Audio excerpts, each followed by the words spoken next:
네, 안녕하세요. 저는 카이스트 바이오미 뇌공학과에 있는 박영균이라고 합니다. 저는 원래 신경과학을 했었고요. 그 박사부 과정 때 좀 분야를 바꿔서 신경공학, 즉 뇌를 연구하는 그런 기술들을 개발하는 역할을 했었습니다. 그래서 제가 오늘 말씀드릴 내용은 김현길 실장님이 말씀하셨던 이 자연지능이 좋고 또 인공지능에서 배울 게 있는 건 알겠는데 이거를 어떻게 인공지능에 적용시켜야 되나, 그리고 또 적용될 수 있나에 대한 그런 모티베이션으로 시작하게 되었고요. 일단, 그냥 자연지능을 어떻게 인공지능에 적용시킬 것인가, 이거를 가장 기본적으로 어떻게 할지를 생각하면은, 그냥 뇌에 특정한 기능이 있다. 인공지능에 닮고 싶은. 예를 들어서 굉장히, 바이올린을 아주 부드럽게 사람처럼 켜는 그런 인공지능을 만들고 싶다고 하면은, 뇌가 어떻게 바이올린을 켜고 배우게 되는지 그 기작을 알아가지고 인공지능에 이렇게 임플멘트 하면 되겠죠. 근데 사실 그렇게 하기가 굉장히 힘듭니다. 뇌가 너무 복잡해서 이해하기 힘들어서 아직까지 저희는 그런, 깊이 있는 그 인공지능에 실을 만한, 임플멘트 할 만한 그런 깊은 수준으로는 아직 이해를 하지 못하고 있고요. 근데 생각해보면 저희가 뇌를 완전히 이해하지 못해도 인공지능에 적용시킬 수 있습니다. 예를 들어 딥러닝 기반 인공지능 같은 경우에 우리가 뇌에 대해서 다 아는 건 아니지만 뇌의 기본적인 구조인 시냅스와 신경 간의 연결 같은 것들을 모방함으로써 굉장한 혁신을 이루고 굉장한 퍼포먼스를 이루었잖아요. 근데 사실 생각해보면 뇌에는 시냅스와 신경 간 연결만 있는 게 아니라 다른 것들도 있고 또 시냅스 신경 연결도 AI의 그런 아키텍처와는 다르게 굉장히 복잡합니다.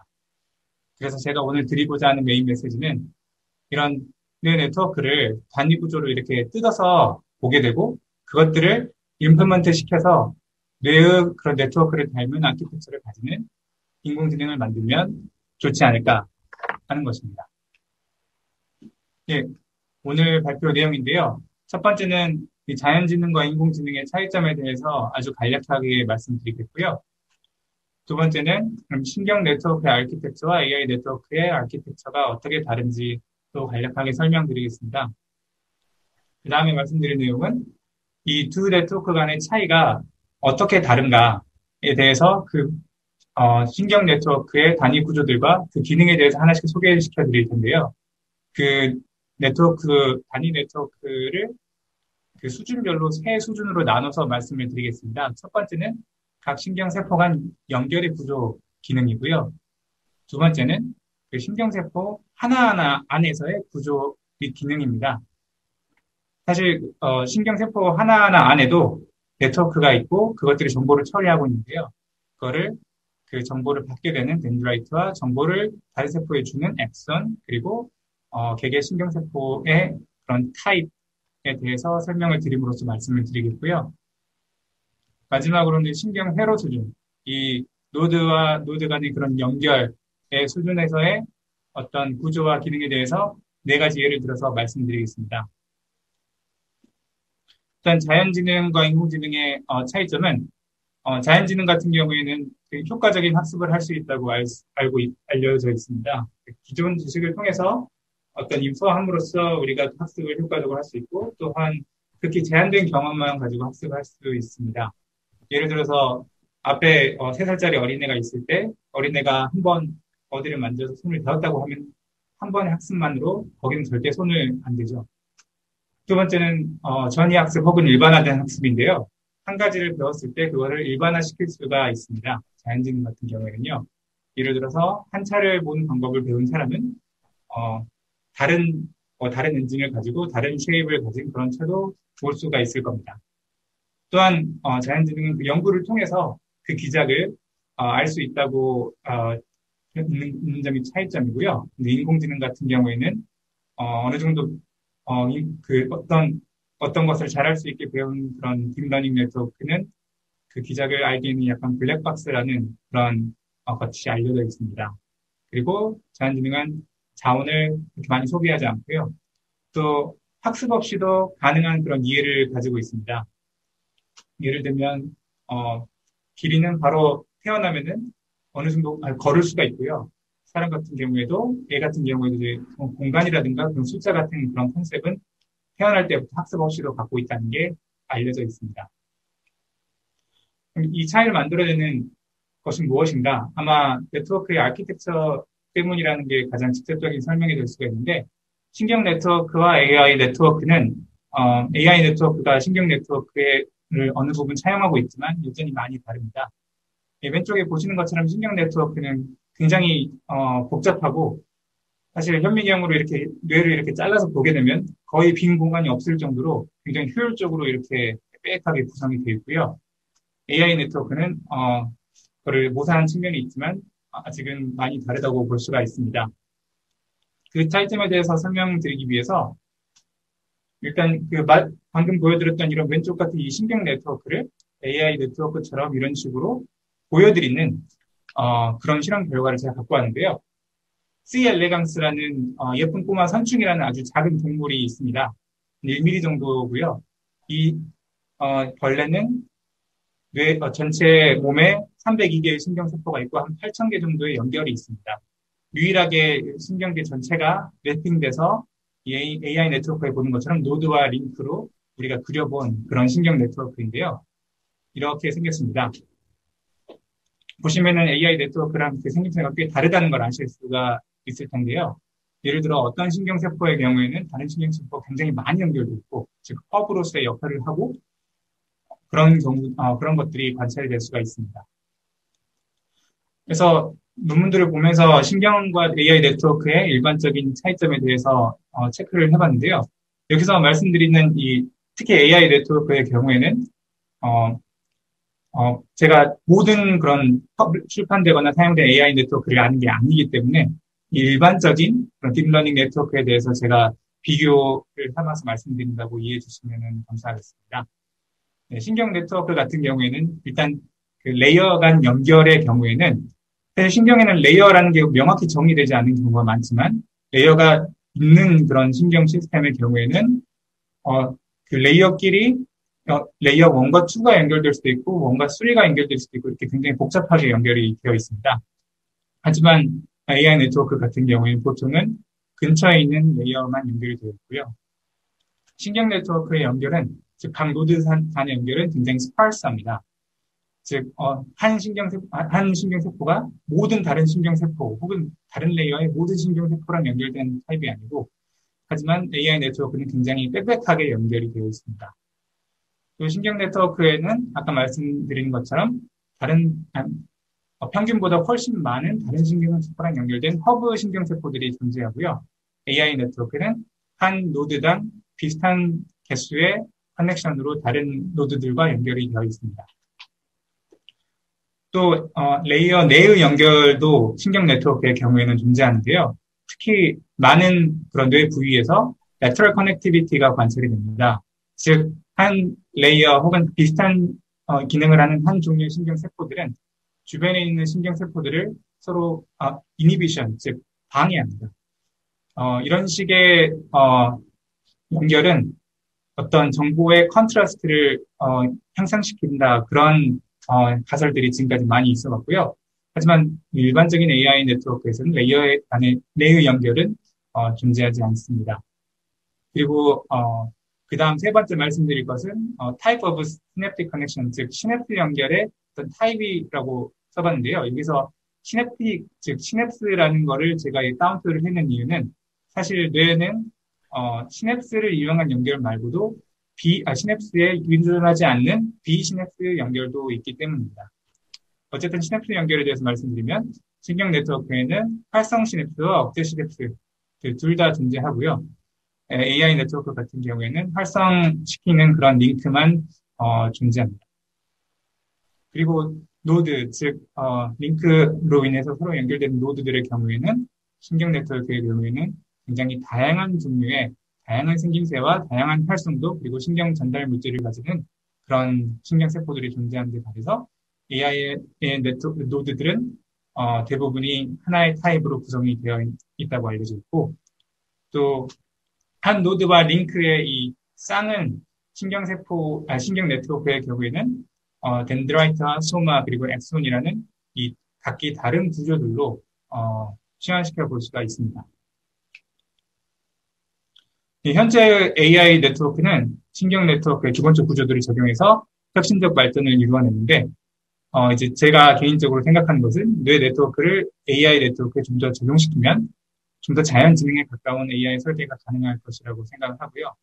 예, 많은 그런 신경과학자분들이나 아니면 인공지능 연구자분들께서도 많이 그렇게 주장하고 계십니다.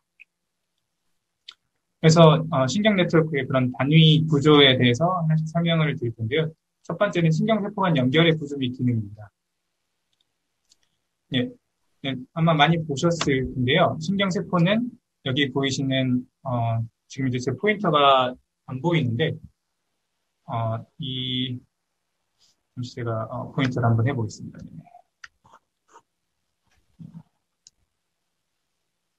예, 잘 안 되는 것 같은데요.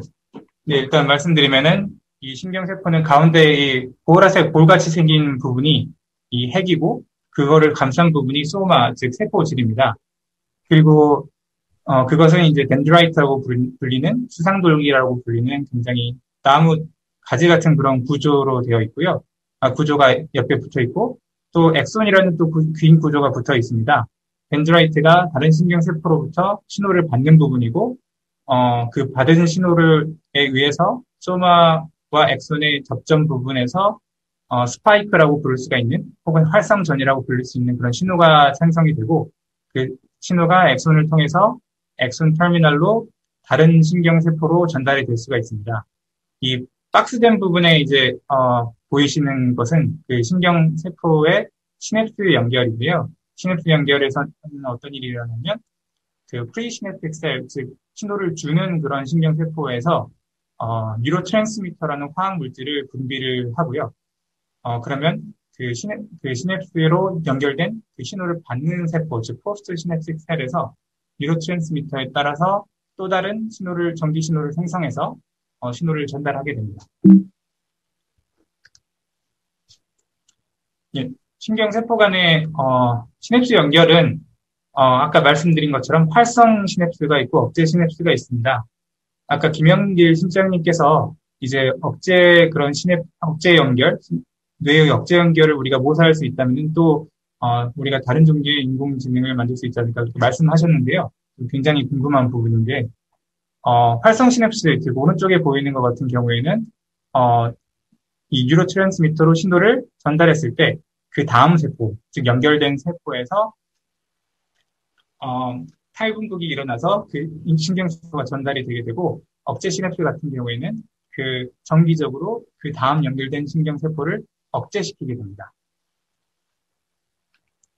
그런데 이 활성 시냅스나 억제 시냅스, 즉 활성 시냅스라고 다 같은 활성 시냅스가 아니고 억제 시냅스라고 해서 다 같은 억제 시냅스가 아닌 게 이 뉴로트랜스미터라고 불리는 신경절단 물질이 어떤 것이냐에 따라서 그 신호를 받는 세포가 다른 방식의 신호를 생성하게 됩니다. 여기 보여드리는 게 이제 대표적인 그런 신경절단 물질인데요. 그래서 한 시냅스 연결이 다 똑같은 게 아니고 활성과 억제 시냅스로 나눌 수 있는데 이 활성 시냅스도 굉장히 다양할 수 있고 억제 시냅스도 신경전달 물질에 따라서 굉장히 다양할 수 있다고 말씀드릴 수가 있겠습니다. 근데 거기에 더 나아가서 이 신경절단 물질을 컨비네이션, 이 조합으로 전달하는 그런 시냅스들이 있습니다. 이게 몇 가지 예를 보여드리는데요. 이 맨 왼쪽에 보이는 이 코릴리즈 같은 경우에는 두 가지의 그런 신경절단 물질이 섞여가지고 그게 한꺼번에 분비가 되고 또 오른쪽에 보이는 이 같은 경우에는 각각의 신경전달 물질이 다른 소량에 쌓여서 분비가 되지만 어쨌든 한 시냅스에서 두 종류의 신경전달 물질이 분비되는 그런 경우들입니다. 즉 그렇기 때문에 신경전달 물질의 조합에 따라서도 이 시냅스의 종류가 달라질 수 있다. 그거에 의해서 생성되는 신호가 달라질 수 있습니다. 그런데 더 나아가서 이 시냅스가 즉 신경 간의 연결이 어느 신경세포의 구조에 맺어지는지 어느 위치로 연결되는지에 따라서도 다른 종류의 연결이 만들어질 수가 있습니다. 맨 왼쪽은 가장 기본적인 이 엑손이 덴드라이트로, 즉, 축색돌기가 수상돌기로 이렇게 시냅스를 연결하는 그런 타입인데요. 근데, 신경과학자들이 연구를 하다 보니까 이 축색돌기가 덴드라이트가 아니라, 수상돌기가 아니라 이 셀바디, 이 소마로도 연결되는 그런 가운데와 같은 그런 구조들이 있고, 또한 이 축삭돌기가 다른 신경세포의 축삭돌기로 연결이 되는 그런 경우들도 있습니다. 이 세 가지 경우 같은 신호가 전달이 되었다고 하더라도 그 받는 세포가 굉장히 다른 종류의 정보를 전기 신호를 생성하게 되는데요. 그렇기 때문에 시냅스는 이런 방식으로도 또 다양해질 수 있습니다. 근데 또 시냅스에 비기반한 그런 연결들도 있습니다. 이 맨 왼쪽이 시냅스에 기반한 연결이고요. 가운데는 이 갭 정션이라는 것으로 두 신경세포가 연결될 경우입니다. 이 갭 정션은 뭐냐면 이 신경세포 안에는 세포질이 있는데 그것이 그냥 구멍을 통해서 연결이 된 겁니다. 즉 마치 이제 이 두 개의 전선이 있을 때 두 전선을 또 다른 전선을 이렇게 용접을 함으로써 연결시킨 것과 같은 건데요. 이 갭 정션 같은 경우에는 시냅스 기반 연결보다 훨씬 더 빠르고 또 신호를 그대로 전달한다는 그런 연결의 특징이 있습니다. 그리고 맨 오른쪽은 아직은 굉장히 많이 연구되지 않은 분야인데 신경세포가 이 전기 신호를 이렇게 전달하게 되면 어떤 특정한 조건을 만족할 때 이게 전기장을 생성하고 그것이 다른 세포에 영향을 줄 수 있습니다. 마치 우리가 핸드폰으로 통화하는 것처럼 전기장 한 신경세포 몇 개의 신경세포가 전기장을 만들고 그것이 다른 신경세포를 바꿔주게 되는데요. 이 전기장의 대표적인 예가 EEG라고 불리는 뇌파인데요. 이런 식으로 신경세포들끼리 시냅스를 통하지 않고도 전기장을 통해서도 이런 식으로 커뮤니케이션을 할 수가 있습니다. 예, 지금까지 이제 신경 간 연결의 구조 및 기능에 대해서 말씀드렸고, 지금부터는 한 신경세포 안에서의 구조와 기능에 대해서 말씀드리겠습니다. 예, 잘 아시는 것처럼 이 신경세포의 덴드라이트에서 이 전기 신호를 다른 세포에서 받아서 그것이 셀바디라는 부분에서 모인 다음에 이 맨 오른쪽에 있는 파란색의 엑손에서 스파이크가 생성될지 안 될지가 결정되고 스파이크가 생성되면 엑손을 통해서 쭉 전달되어서 다른 세포의 신경세포의 정기적인 그런 액티비티를 만들어내게 되는데요. 즉 개별신경은 정보 처리의 단위입니다. 개별신경은 덴드라이트를 통해서 인풋을 받고 엑손을 통해서 다른 세포에 아웃풋을 주게 되는데 이 덴드라이트가 어떻게 생기고 어떤 분자를 발현하고 셀바디가 어떻게 생기고 또 엑손이 어떻게 생기고 어떤 구조를 가지는지에 따라서 이 인풋과 아웃풋 간의 함수가 달라지게 됩니다. 즉 개별신경 구조에 따라서 정보 처리 함수는 굉장히 달라지게 되고요. 예를 들어서 덴드라이트 같은 경우에는 그 구조에 따라서 신호의 색이라든가 스파이크 그 신경 신호의 웨이브폼 그리고 스파이크 생성 여부를 결정할 수가 있고 엑손 같은 경우에는 스파이크의 전달 여부를 결정할 수가 있고 또 속도 그리고 웨이브폼 이런 것들도 결정할 수가 있습니다. 그래서 덴드라이트와 엑손에 대해서 각각 말씀드릴 텐데요. 이거는 일단 덴드라이트에서 말씀드리면 각 신경 세포마다 이 덴드라이트, 이 수상돌기가 생김새가 굉장히 다양합니다. 이 가운데 엄청나게 큰 나무처럼 보이는 것이 그런 세포도 있고 아니면은 왼쪽 하단에 있는 좀 약간 비실비실 보일 수 있는 그런 복잡하지 않은 덴드라이트 구조를 가지는 그런 세포들도 있습니다. 이 각각이 그런 신경 신호를 프로세스하는 게 굉장히 다르고요. 거기에 대해서 좀 더 나아가서 말씀드리면 이 덴드라이트는 다른 신경 세포로부터 시냅스를 통해서 전기 신호를 받게 되는데, 즉 여기 보면은 이제 빨간색 선들이 있잖아요. 그게 다른 신경 세포고 이 가운데 있는 그런 나무처럼 보이는 것에 이렇게 동그랗게 나온 것처럼 보이는 그 부분이 시냅스인데요. 이 시냅스로 그 전기 신호를 다른 세포로부터 받고 그것이 엑손으로 가게 돼서 활동 전이 혹은 스파이크를 만들어내게 되는데 그 만들어내느냐 안 내느냐는 그 시냅스와 셀바디 사이에 덴드라이트의 길이와 굵기와 막 저항에 영향을 많이 받습니다. 즉 길이가 짧을수록 그리고 굵기가 굵을수록, 그리고 막장이 높을수록 시냅스로부터의 그런 인풋이 셀 바디로 잘 전달이 될 수가 있고요. 또, 이 덴드라이트의 구조뿐만 아니라 이 시냅스와 셀 바디 간의 사이에 다른 시냅스가 만약에 있으면 그게 또 영향을 줄 수가 있습니다. 그 한 예로 이 션팅 이니비션이라는 게 있는데, 이 맨 왼쪽에 보이는 이 빨간색이, 이제 다른 신경 세포로부터 오는 그런 익사이테이토리 혹은 활성화 시냅스에서의 신호입니다. 그게 오른쪽으로 쭉 가게 돼서, 이 큰 데에서, 이 소마에서 활동 전이를 형성할 수가 있는데, 위쪽이 그런 일반적인 경우이고, 이 밑에 쪽에 있는 그 그림은 뭘 나타내냐면, 그 사이에 인히비토리 시냅스, 즉, 억제하는 억제성 시냅스가 있게 되면은, 이 활성 시냅스로 인해서 들어오고 있던 그런 전기 신호가 밖으로 빠져나가게 되고, 그러면은, 활성 전이가, 즉, 스파이크가 형성되지 않습니다. 즉, 이 시냅스 안에 어떤 공간적인 그런 위치와 조합에 따라서도 이 시냅스의 역할이 또 달라질 수가 있고요. 그게 이제 덴드라이트가 어떻게 정보를 처리할 수 있는지에 대해서 간략하게 말씀드렸고, 다음으로는 엑손에 대해서 말씀을 드리겠습니다.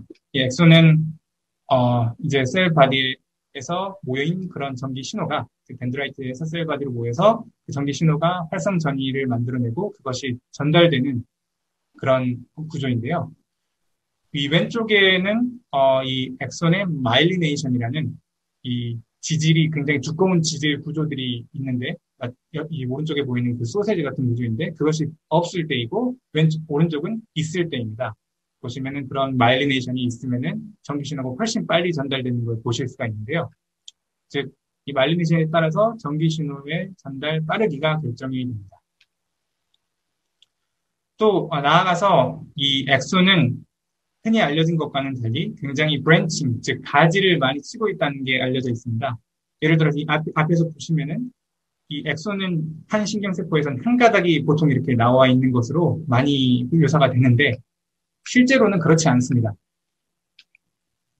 예를 들면 이거는 제가 그런 밝혀낸 그런 신경 엑손의 구조인데요. 보시면은 이 왼쪽에 이 조그맣게 동그랗게 있는 것들이 특정 신경세포들의 셀 바디, 즉 소마이고 이 흰색으로 이렇게 선으로 그려진 것이 그것의 엑손인데요. 보시면 엑손이 굉장히 복잡하게 생겼죠. 이것을 이 네트워크 아키텍처로 표시를 하게 되면 이런 식으로 생겼습니다. 즉, 이 신경세포 같은 경우에는 두 개의 엑손이 뻗어져 나와가지고 그게 굉장히 많이 가지치기를 하고 있습니다. 그럼 이 가지치기가 어떤 영향이 있느냐, 브랜칭에 어떤 영향을 있느냐를 말씀드릴 텐데요. 일단 첫 번째는 이 스파이크의 웨이브폼과 속도 및 전달 여부를 결정할 수가 있습니다.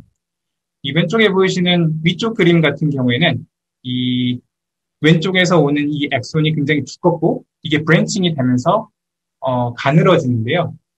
하지만 대부분의 이 엑손의 브랜칭의 경우에는 밑에 보시는 것처럼 원래 오던 그 한 가닥의 엑손이 브랜칭된 다음에는 오히려 굵어지는 그런 경우가 사실 뇌에서는 훨씬 더 많이 발견되게 됩니다. 그런데 이렇게 브랜칭을 하면서 오히려 더 굵어지게 되면 어떤 현상이 발생하냐면은 스파이크의 웨이브폼이 달라질 수가 있습니다. 스파이크가 이런 식으로 있을 때 그 스파이크의 너비가 더 넓어질 수가 있고요. 스파이크의 전달 속도도 이 브랜칭 포인트에서 느려질 수가 있고 또 스파이크가 아예 전달이 안 되는 경우도 굉장히 많습니다.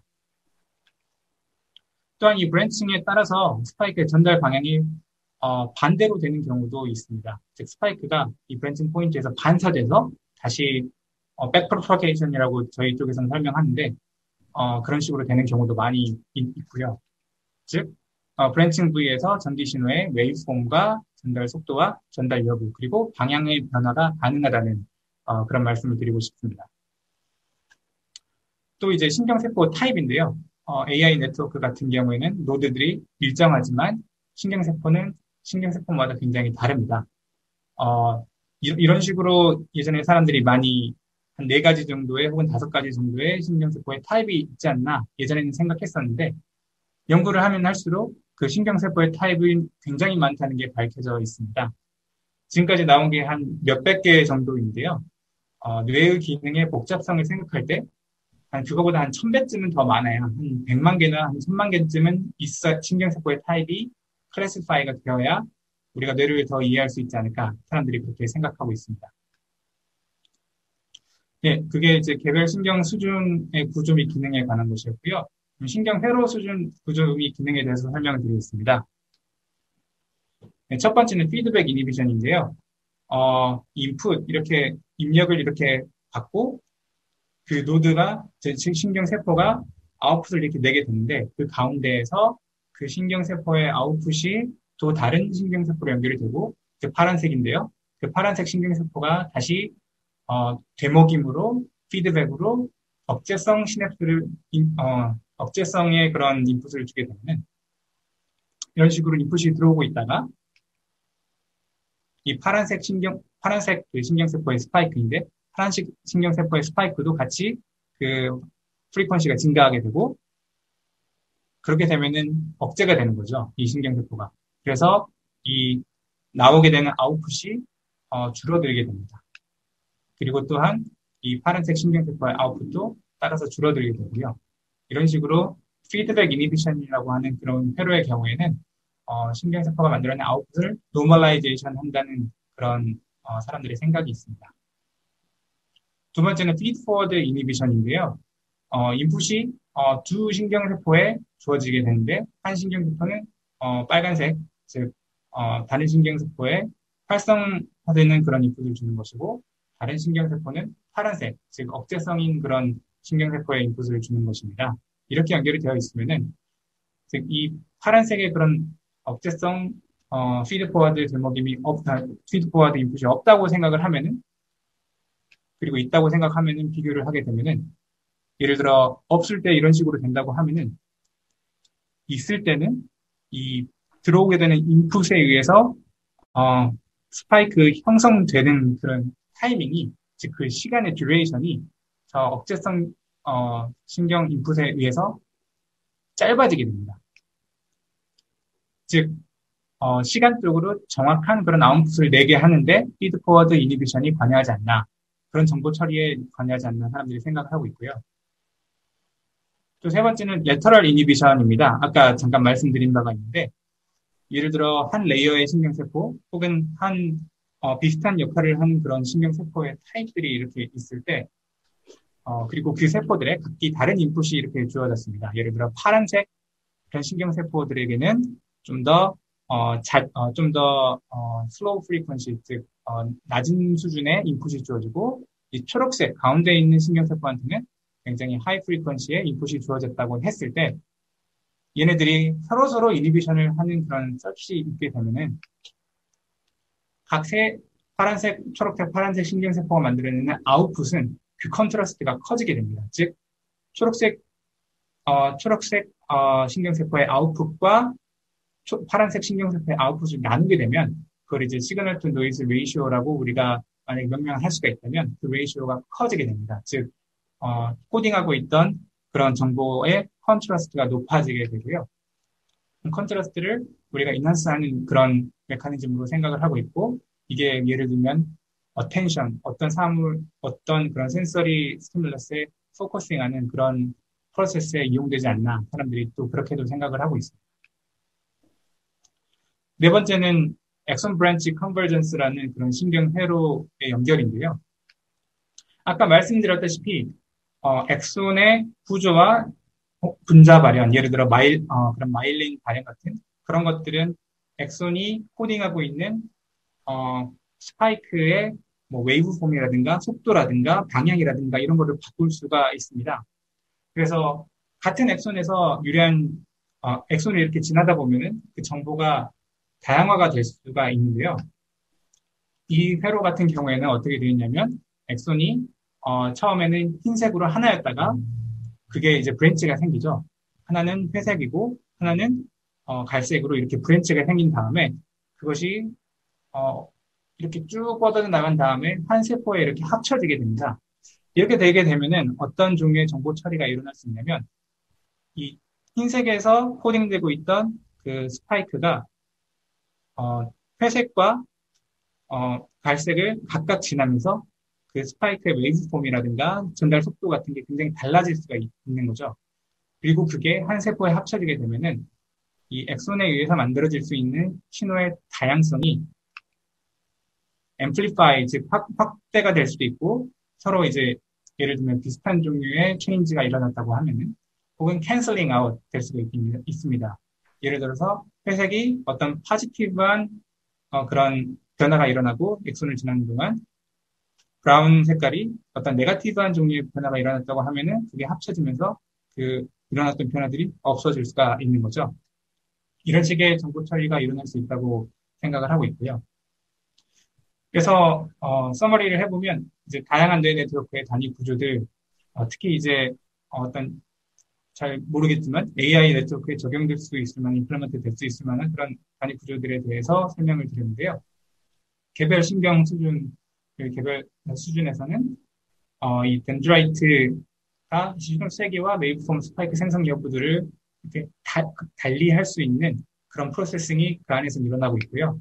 그래서 뭐 덴드라이트의 길이나 굵기나 막 저항에 의해서 그 덴드라이트가 코딩하고 있는 신호가 달라질 수 있다를 말씀드렸습니다.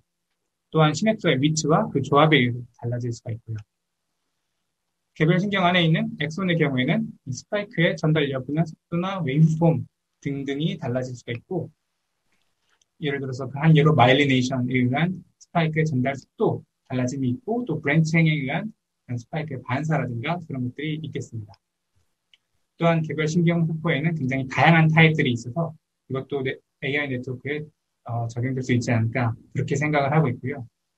즉 이렇게 덴드라이트나 엑손의 구조라든가 분자 발현에 의해서 한 신경세포는 인풋을 다른 방식으로 아웃풋으로 만들어냅니다. 그 인풋을 아웃풋으로 바꾸는 그 함수가 이러한 개별 신경의 수준에서의 구조에 따라서 결정이 될 수가 있고요. 또한 신경 간의 연결 수준에 대해서도 말씀을 드렸는데요. 이제 뇌의 경우에는 시냅스가 한 종류가 아니라 활성 억제 시냅스 두 종류로 나눌 수가 있고, 그것은 또 다양한 신경 전달 물질을 분비하는 또 다른 종류의 시냅스로 나눌 수가 있고, 또한 그 같은 종류의 시냅스, 같은 신경 전달 물질을 전달하는 시냅스라고 하더라도 다른 위치로 연결됨으로써 또 다른 정보 처리를 할 수가 있습니다. 또한 시냅스 말고도 시냅스에 기반하지 않는 연결들도 말씀을 드렸고요.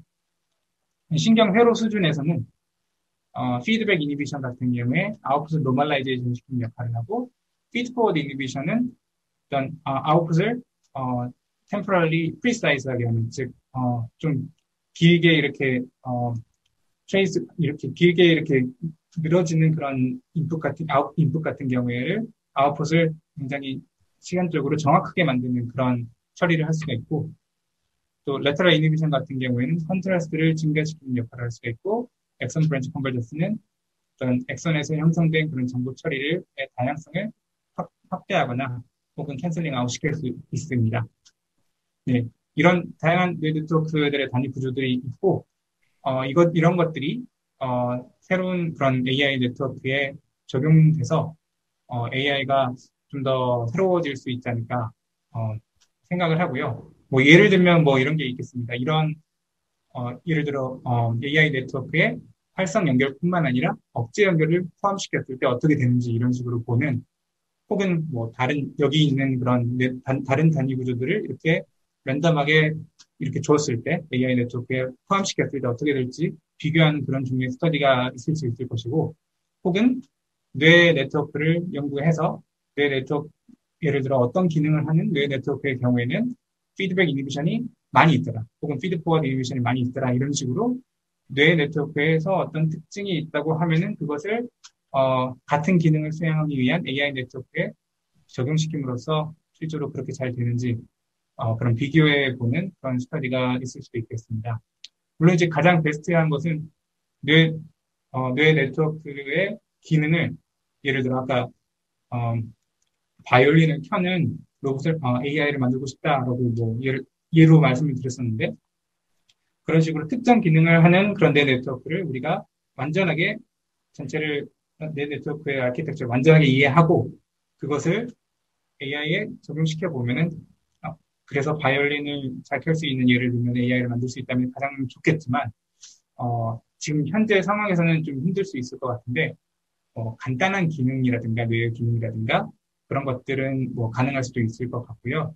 또 기술들이 특히 이제 뇌과학을 연구하는 기술들이 발달되고 있기 때문에 앞으로 한 20년 안에는 또 그런 것들이 가능할 수 있지 않을까 이렇게 생각합니다. 네, 여기까지 제 발표를 마치겠습니다.